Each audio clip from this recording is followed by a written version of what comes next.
In early 1972, Hong Kong was loud, humid and restless. The city's film industry was moving fast, chasing formulas that worked, repeating faces that sold tickets. Inside Golden Harvest Studios, production was underway on Fist of Fury, the film that would later be known internationally as the Chinese Connection. For Bruce Lee, this was not just another project. It was a test. His previous success with The Big Boss had made money, but money alone did not earn respect on a film set filled with veteran stunt performers, choreographers, and fighters who had spent years working under rigid hierarchies. Many of them still saw Bruce as an outsider, a television actor, a dancer, a man whose fame was louder than his substance. The set that day was an interior training hall sequence, wooden floors worn smooth from repeated takes, paper walls reinforced behind the scenes with steel frames, hot studio lights hanging low and flooding the space with heat. Crew members wiped sweat from their necks as they adjusted cameras and cables. Extras in martial arts uniforms stood around casually, stretching, talking, laughing. Several of the stuntmen were experienced fighters, men who trained in traditional northern styles, others with backgrounds in boxing or regional Chinese martial systems. They watched Bruce rehearse movements quietly, not with admiration, but with skepticism. To them, his approach looked strange, too loose, too minimal. He didn't strike poses, he didn't rehearse long forms. He moved in short bursts, then stopped, thinking, adjusting. One of the fighters muttered that Bruce relied on angles and camera framing. Another joked that close-ups made anyone look dangerous. None of them said it directly to Bruce, but film sets are echo chambers. Words travel. Attitudes show in posture, in smirks, in how seriously someone commits during rehearsal. Bruce noticed everything. He always did. But he said nothing. He adjusted choreography calmly, asked for tighter spacing, requested that attacks come in faster, more honestly. Some of the fighters complied half-heartedly, pulling strikes, assuming Bruce needed protection. Others overcommitted, trying to prove something to each other rather than to the scene. The result was tension, not loud, not explosive, but thick enough that everyone felt it. At one point, filming paused while lighting was reset. A small group of fighters stood together near the edge of the set. One of them laughed and said, loud enough to be heard, "He looks good on camera, I'll give him that." Another added, "Real skill doesn't need choreography." No insults, just dismissal, the kind that cuts deeper because it pretends to be casual. Bruce turned slowly from the center of the set and looked at them. His expression wasn't angry, it was focused, measured. He didn't respond right away. He simply walked toward the group and stopped a few feet away.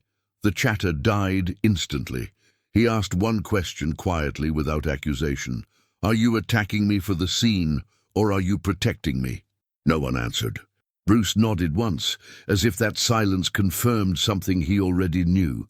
He told the assistant director to give them 5 minutes. No cameras, no rehearsal marks, just space. The fighters exchanged looks. This wasn't part of the schedule. This wasn't normal. But something in Bruce's tone made it clear. This wasn't a confrontation. It was a correction. Subscribe to the channel and leave a like. There are many more Bruce Lee stories and lessons still waiting to be discovered. The 5 minutes Bruce asked for stretched into something heavier. The assistant director backed away without protest, sensing instinctively that interfering would only make things worse.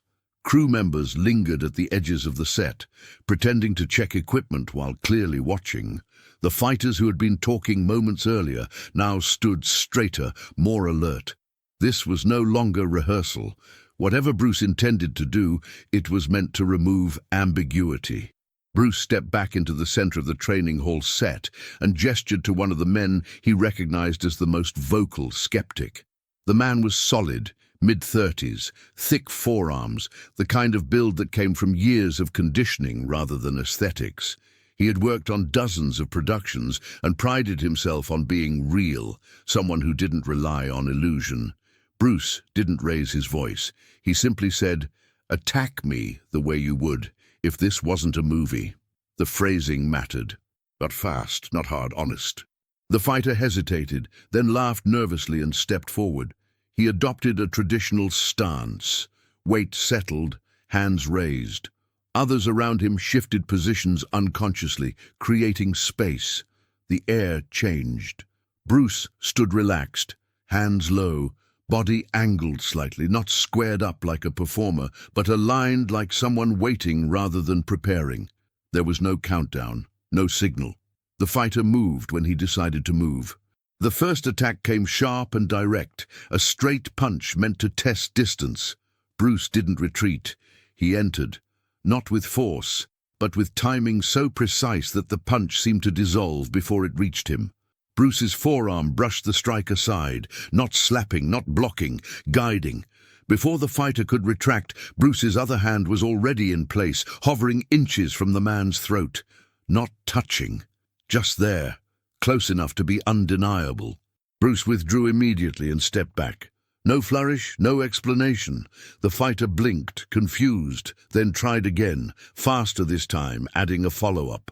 Bruce adjusted once more, intercepting earlier, entering closer. This time, the fighter felt it, a brief pressure at the chest, a subtle shift in balance that made his feet betray him.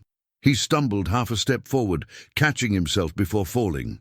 Bruce released him before the moment became embarrassing. There was no applause. No reaction at all at first. The silence was too complete. Several crew members realized they had been holding their breath.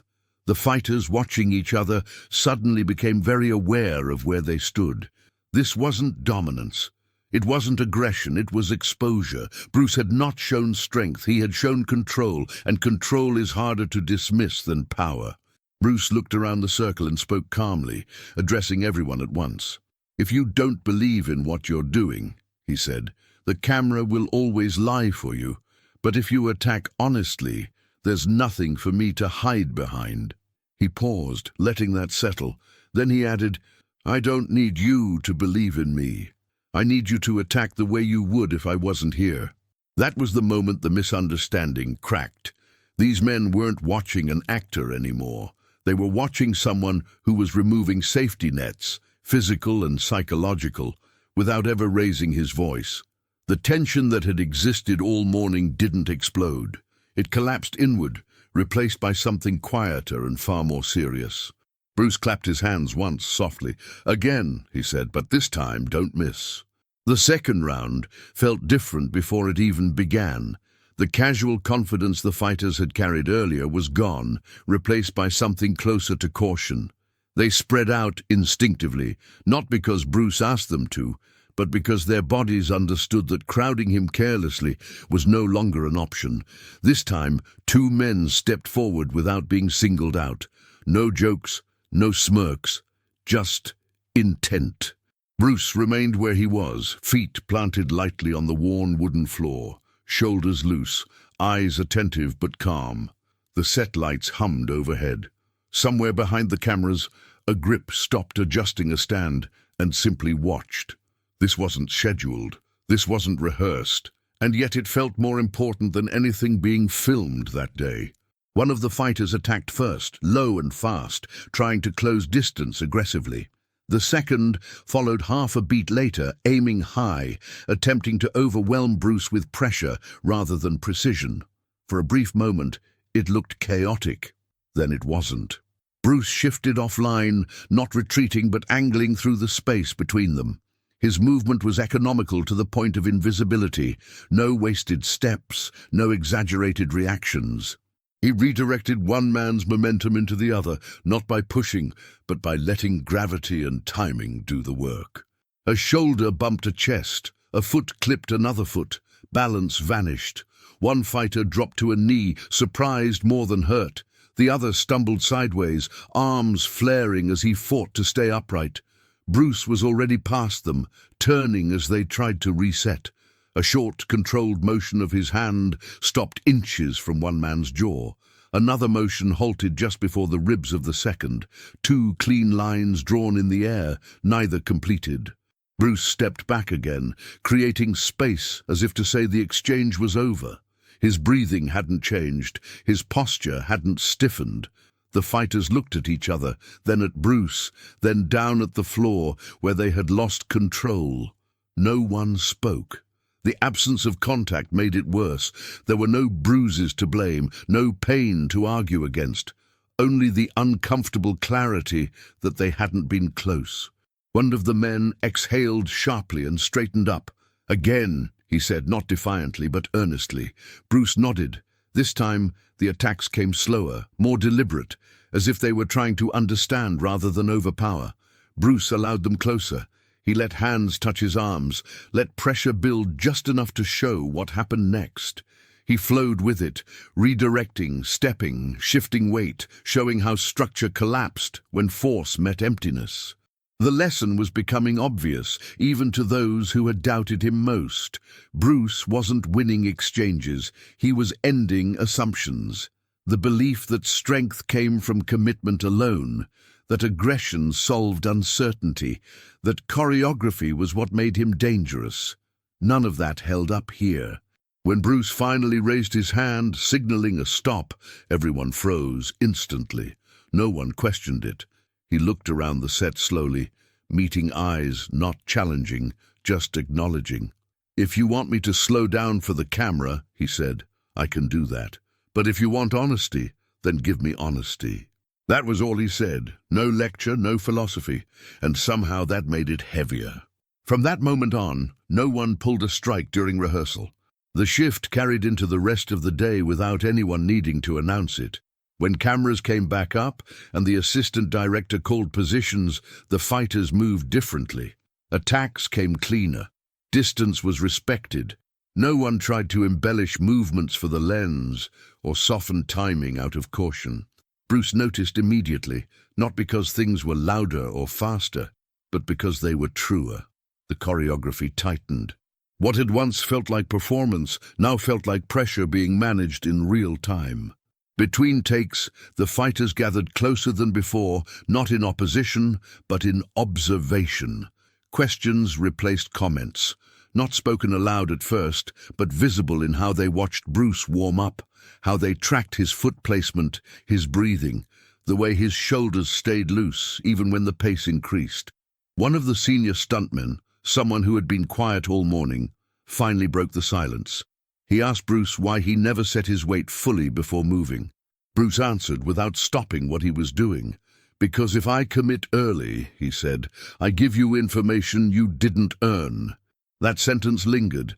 It reframed everything they thought they were seeing. Bruce wasn't reacting faster. He was reacting later, waiting until the last possible moment, denying opponents the feedback they depended on. The fighters began to understand that what looked casual was actually discipline, refined to the point of invisibility. It wasn't absence of effort. It was absence of waste. As filming continued, Bruce adjusted sequences on the fly. When someone attacked too rigidly, he redirected them gently, showing how their structure locked them into predictable outcomes. When someone hesitated, he encouraged them forward, not to dominate, but to learn where their balance truly lived. There was no humiliation in it. Bruce didn't correct with words. He corrected with space, by placing himself where their attacks could not succeed unless they changed something fundamental. By late afternoon, the skepticism that had been present that morning was gone. Not defeated, not argued away, simply replaced. The fighters didn't talk about whether Bruce was real anymore. They talked about how he was doing what he was doing. That distinction mattered. It meant the conversation had moved from judgment to study. As the final shots wrapped, one of the fighters approached Bruce quietly, while others pretended not to listen. "We thought the camera was helping you," he admitted. "Now I see it's the opposite." Bruce smiled faintly, wiping sweat from his neck. "The camera needs things slowed down," he replied. "Reality doesn't." That night, when the set emptied and equipment was packed away, several of the men stayed behind. Not to challenge him, to ask questions, to understand. Bruce didn't schedule anything formal. He didn't announce a lesson. He simply stayed, explaining footwork, angles, timing, not as secrets, but as principles anyone could train if they were willing to abandon pride. The respect that followed wasn't loud. It didn't need to be. By the time night settled over the studio and the heat finally began to loosen its grip, something permanent had shifted among the people who had been there that day. The fighters who had dismissed Bruce in the morning no longer spoke about him as an actor, or even as a martial artist in the narrow sense. They spoke about him as a problem their training had never prepared them to solve, and that realization followed them long after the cameras stopped rolling. In the days that followed, the change became impossible to ignore. Fighters adjusted how they approached Bruce on set, not with fear, but with awareness. They no longer crowded his space casually or tested reactions for amusement. Instead, they watched, they measured, they learned. Even the most experienced among them began to notice how often Bruce was already moving before an attack felt fully formed in their own minds. It wasn't speed alone, it was timing that refused to be chased. Bruce never addressed the incident directly. He didn't recount it, didn't dramatize it, didn't claim authority because of it. That wasn't his way. Instead, he let the environment speak for itself. When someone asked why he didn't power through exchanges, he explained that power was what remained after balance, position, and intention were aligned. When someone asked why his movements looked smaller than theirs, he said smaller movements arrive sooner, and sooner meant safer. What many of them began to understand was that Bruce wasn't trying to win moments. He was trying to remove moments altogether. Every unnecessary beat, every exaggerated motion, every instinct to prove something. Those were openings. He trained to erase them, and once that idea took hold, it was impossible to unsee. During the final week of filming Fist of Fury, it became common for fighters to linger after wrap. They didn't ask for demonstrations. They asked for explanations. Why did certain strikes fail even when they felt correct? Why did aggression sometimes collapse under its own momentum? Why did Bruce never seem rushed even when surrounded? His answers were never mystical. They were structural. He spoke about alignment, about information, about denying opponents certainty, about how the body moves best when the ego stops demanding credit. Years later, when people spoke about that production, they rarely mentioned a specific exchange or moment. What stayed with them was quieter than that. It was the realization that effectiveness didn't announce itself. That mastery could look unassuming until the instant it mattered. That being underestimated was not a disadvantage. It was a position of strength, if you knew how to occupy it. The fighters who hadn't taken Bruce Lee seriously arrived, believing they were evaluating him. They left understanding that they had been evaluating the wrong things entirely. Skill wasn't volume. It wasn't reputation. It wasn't what the camera made visible. It was what remained when nothing extra was left to hide behind. And that lesson, learned without speeches, without trophies, without spectacle, stayed with them far longer than any scene they filmed. Bruce didn't need to correct their opinion. Reality did it for him.